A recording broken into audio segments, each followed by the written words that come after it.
salaamaaleykum mbokku Sénégal salaamaaleykum waa àdduna bi yëpp maa ngi leen di siyaar ku ci nekk di la bëggee di masawu coono waa Sénégal surtout ci coronavirus bi espérant que bientôt ça va s'arranger incha allah parce que vraiment lëmbe na àdduna bi di ñaan gars yi ñu respecté consignes yi surtout voilà man la B-Boy gars yi gën nañ ma gis gën nañ ma dégg. Bon, ñi may réclamer ma leen di xamal ni j'ai pris la décision depuis pas mal de temps d'arrêter xam nga mais hip hop bi moom mi ngi ci suñu deret la nekk quoi du mënuñu ko bàyyi commande nga loolu la demee sinon dama gis dem ci YouTube bi benn vidéo bu ma révolté sax xam nga waaw vidéo boo xam ni nit dof moo ko def di attaquer ay nit yoo xam ne nii il n'a même pas osé citer de nom xam nga donc ça m'a révolté nag quoi vraiment parce que ça m'a révolté gars mais quelque part ça ne me surprend pas venant d'une personne comme Mor Talla Gueye alias Nit Doff parce que moom c'est le champion du paradoxe c'est le champion de l'incohérence comprendre nga parce que nit la boo xam ni amul argument quoi amul argument. C'est un gars qui a toujours fonctionné comme ça boo déggawul ak moom kàddu saaga la et puis li ma gën a def équation gën ma ci metti gën ma ci soof à la limite mu def ma sax ay reetaan mooy mettit luwul dem bi ñu dem mais dem bi ñu dem te yëgaluñ ko naan waaw ngeen dem di am ñoo leen koy yëgal ak ñoo leen ko dul yëgal mais pourquoi ñu la koy yëgal sëriñ bi pourquoi yow yaay kan et puis tu te permets ngay laaj nga xam gars yi ñoom ñoo représenté hip hop bi mais effectivement et bien sûr que ñoom ñoo représenté hip hop bi de par leur travail ak ce qu'ils représentent et je vais vous dire pourquoi je ne parle plus de Awadi de Matador parce que seeni affaire leer na ñëpp quoi Y'en a marre bi nga xam ne moo sollicité wala membre Y'en a marre yi nga xam ne ñoom ñoo sollicité yenn plébiscitation yi xam nga ñoo sollicité yenn spéculation yi ci temps bi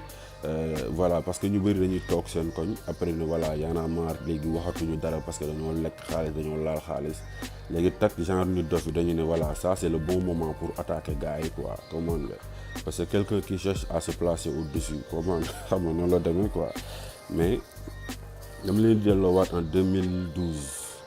élection présidentielle yi xam nga ku ne gis na Y'en a marre lu mu def à l'époque primo balaa may avancer sax dama leen di expliquer d'abord pourquoi parce que daan ngeen dégg ma naan bokkuma Y'en a marre waaw je vais vous expliquer lu tax ma naan wax loolu parce que suñu hip hop bi moo bëri ay suiveurs waaw parce que je me rappelle ay jamono yoo xam ne yéen ñëpp yéen a ngi koy fàttaliku boo demaan rajo salaamaaleykum maaleykum salaam première question bi ñu lay laaj animateurs yi mooy lan mooy sa concept à la Don Zap xam nga léegi jamono dem à l'avènement de Y'en a marre boo ñëwee ci émission tak salaamaaleykum maaleykum salaam li ñu lay njëkk a laaj mooy est-ce que bokk nga Y'en a marre comme si bokk Y'en a marre obligation la quoi comme man nga un peu looloo tax sama genre yi ma ne man bokkuma Y'en a marre mais cela ne veut pas dire que dama contre Y'en a marre wala dama contre ay membres am wala qui que ce soit comme man nga voilà parce que nit dama gëm ne da ngay c'est-à-dire tu t'affirmes de par tes capacités et de par ton talent mais pas de laqatu ci ay affaires quoi comment un peu loolu la mais sinon je n'ai jamais été contre qui que ce soit concernant seen kii peut-être que je n'ai pas toujours été d'accord ak ñoom sur tout ce qu'ils ont fait wala ci manière bi ñu ko defee mais de toute façon mi ngi noonu quoi voilà 2012 bi ñu demee élection présidentielle gars yi ñoom pourtant namuñu gisante Macky Sall bay jooy parce que c'est Macky Sall le président de la République wala potentiel président de la République bu leer ñëpp qui a fait son déplacement dem fekk ji leen seen QG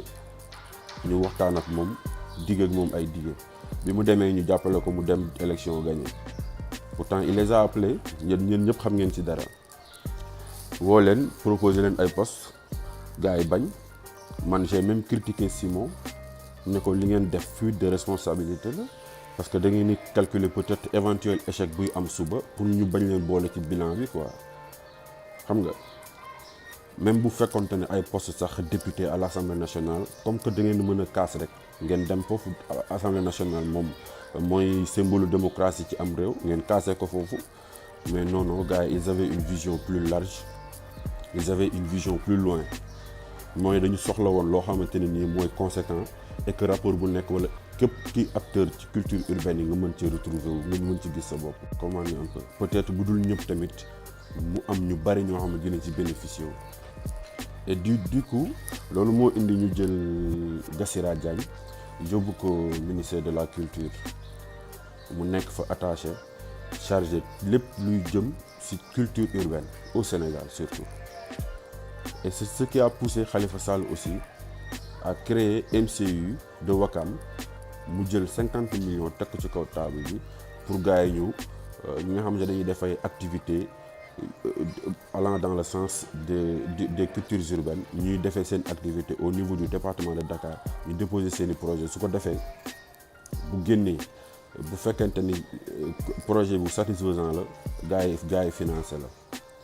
Donc c'est ce qui a poussé Macky Sall aussi à être obligé de faire 10 fois mieux que Khalifa Sall pour mën a suul Khalifa Sall boobu parce que ci pet am na calcul politique yu ci am xëy na peut-être ak engagement personnel am parce que am na lu mu diggante woon ak gars yi. C'est ce qui a conduit à la mise en place du fonds des cultures fonds de développement des cultures urbaines FDCU yi nga xamante ne nii tey acteurs culture urbaine ñu ci bëri ñu ngi ci bénéficier wu. Je tiens à préciser que kenn musu gis sama structure man mu bénéficier wu ci quoi comment nga donc je dis les choses telles qu'elles sont c'est-à-dire amuma parti pris wala dara mais je dis juste ce qui s'est passé pour nit ñi xam quoi ñi nga xamante ne ni dañuy bëgg di utiliser amalgame des fois pour profiter wala pour yàq ñenn ñi quoi comment nga un peu donc affaire bi noonu la demee bi ñu defee looloo indi tey gars yi di def seeni projet gars yi di leen appuyer comment nga un peu du ci Dakar kese la yam dem na ci biir banlieue bi dem na ba ci région yi dem na un peu partout au Sénégal ku ci nekk mën a bénéficier wu ci fonds de développement des cultures urbaines boobu et tout ça grâce à Y'en a marre. Pourtant membres yi mënoon nañu dem jël ay poste dem toog nekk directeur généraux parce que am nañu njàng mi wala ñu dem nekk ay député à l'Assemblée nationale salaire yi di yam seeni poche ñoom kese mais mënuñu ko séddoo ak hip hop bi ñëpp lii moo mënoon na tax hip hop bi yëpp mën a bénéficier wu ci tout ce combat qu'ils ont mené. Et puis au-delà de loolu gars yi nekk ci biir je ne parle plus de Awadi qui a fait presque toutes les chaînes de télévision ci àdduna bi Matador pareil mais Y'en a marre gars yi fa nekk ils ont accompli des choses yoo xamante ne ni finalement ils ont fait l'objet de pas mal d'études dans beaucoup d'universités de la planète Japon, Chine, États-Unis, Angola, Burkina, France fu ne la ñu dugg di influencer di c'est-à-dire sociologiquement comment est-ce que le hip-hop sénégalais est parvenu à accomplir de telles choses dans un pays boo xamante ne nii dañuy wax Afrique subsaharienne président yi ñoom ñooy buur di bumi ils ont accompli toutes ces choses-là donc kuy laajte ndax xam ñooñu ils sont représentatifs par rapport au hip-hop si c'est parce que tu n'as rien compris surtout quelqu'un comme Nit Doff yow la ñu war a laaj lan ngay représenter waaw yow la ñu war a laaj qu'est-ce que tu représentes Guns Out Records you ain't got no gun Nit Doff killer you ain't killing a bird xam nga donc amul lenn loo xamante ne nii mun nga ci taxaw pour ne représenter nga quoi que ce soit ci hip-hop sénégalais bi plus de 10 ans de show of the year nga xamante ne nii chaque fois les artistes vedettes sont les artistes invités ñooy ñëw jàppale la pour ce show neex hip-hop bi ñëpp dajaloo sa ginnaaw pour ce show neex comment nga un peu bu loolu jàllee 10 ans yoo xamante ne nii da nga def tournée nationale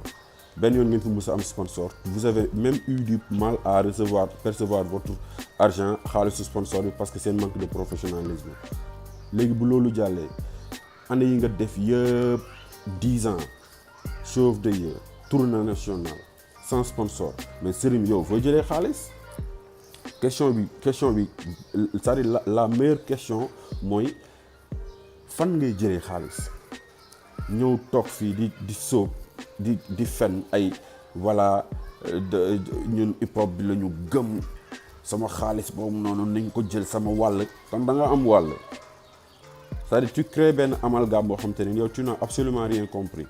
wala da nga koy def taylu parce que da nga jàpp ne c'est un moment propice pour attaquer gars yi quoi xam nga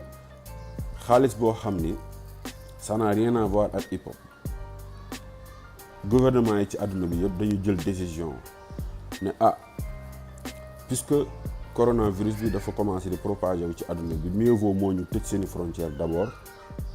tëj seeni voies aériennes mais bi ñu demee ba mu commencé dugg ci seen dëkk yi wala dugg na ci dëkk yi ba presque gouvernement yi ci àdduna bi yëpp jël décision ne kon nag li gën a wóor mooy ñu arrêté liggéey yi mais bu ñu arrêté liggéey yi nit ñi bu ñu toogee seen kër lan la ñuy dundee ñu ne kon entreprise yi nga xam ne ñoo nekk ci dëkk yi di fi exercer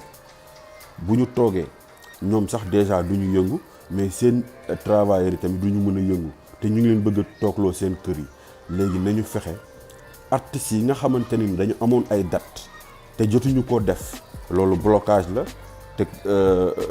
tëj frontière yeeg yenn détails yi fii jot a xew moo ko indi entreprise yi nga xamante ne dañu waroon di liggéey seen i employés di dem ak a dikk di yëngu ak di yëngal mënuñoo def dara ndax blocage yeeg yenn affaires yi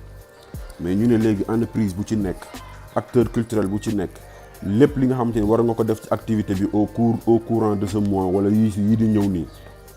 évaluer à peu près ñaata la war a toll ci xaalis nga jëm nga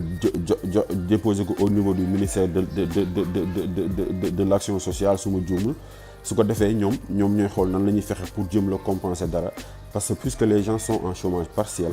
ñu mën leen di jox as lëf loo xamante ne nii bu ñu nekkee seen kër yi mën nañ ci dundee boo demee États-Unis France Allemagne Inde Sénégal yeneen dëkk yu ci bëri y a même des pays qui ont pris la décision dëkk bu ci mel ni Niger président bi dafa jël décision d'ici 2 mois kenn du fay courant kenn du fay ndox c'est l'État qui gère parce que dañu nekk ci benn diggante bu doy waar donc am na leneen lu nit yi gën a soxla lu dul nekk di détailler ay di polémique ak di attaque yu amul benn fondement comment nga un peu Dip Doundou Guiss dafa génnee son bu neex di sensibiliser Y'en a marre ils ont été à la première ligne génnee son bu neex di sensibiliser Awadi Clayton Hamilton nu mu tuddati Baxaw bu Da Brains et cetera génnee seen benn son bu neex di sensibiliser Khalif and Chifaay ak ñoom Max bu Clam Saba nekk fële koñu Baxtaat Géejawaay génnee seen son bu neex di sensibiliser waa Mass 36 dajale ñoom Thialé Flam ji Leuz Diwane ji et cetera Mess le Messager génnee seen son bu neex di sensibiliser tey j'ai même reçu benn linku benn artiste bu ñuy wax Osen Wright moom it def son di sensibiliser defal son nga sensibiliser moo gën c'est ce qu'on attend des artistes def son bu baax nga sensibiliser et puis ñi ngay wax noonu ils n'ont jamais été demandeurs ñooñu nekk ñoo woote pare ne dañu bëggoon nañ ñëw gis président c'est pas comme ça que ça se passe et puis ci action yu mel nii bu amee ci dëkk président bi ci boppam moom mooy ciblé ay nit di leen woo ku ci nekk mu laaj la sa xalaat mais c'est forcément des entités qui sont plus représentatifs que ñeneen ñi comprendre nga un peu donc bu ñu la woowul c'est parce que tu ne représentes absolument rien comprendre nga un peu parce que Awadi dafa toog téléphone am sonné Xuman dafa toog téléphone am sonné Matador toog téléphone am sonné ñu ne ko président mu bëggoon ngeen ñëw fi parce que depuis affaire bi mu amee ba léegi gis nañ que les rappeurs ils sont toujours au devant de la scène ñoom ñoo njëkk a jóg commencé di sensibiliser ils ont fait des comparaisons yoo xamante ne bëgguma ci sori comprendre nga un peu mais lu mu si mënti doon keneen ku fa dem ñoo la woo puisque le président wala la présidence ils avaient besoin de la représentation de la nouvelle génération ak jigéen ñi Dip est-ce qu'il y a un artiste mieux placé que Dip pour dem représenter ji jeunesse nouvelle génération hip hop sénégalais bi ak lu nit mun koo waxal ak xëy na nit munul parfait mun nañ jàpp ne dafa sikk wala mun nañ jàppal lu nekk xam nga parce que mi ngi noonu on est tous des êtres imparfaits mais en tout cas lu ko nit mënti waxal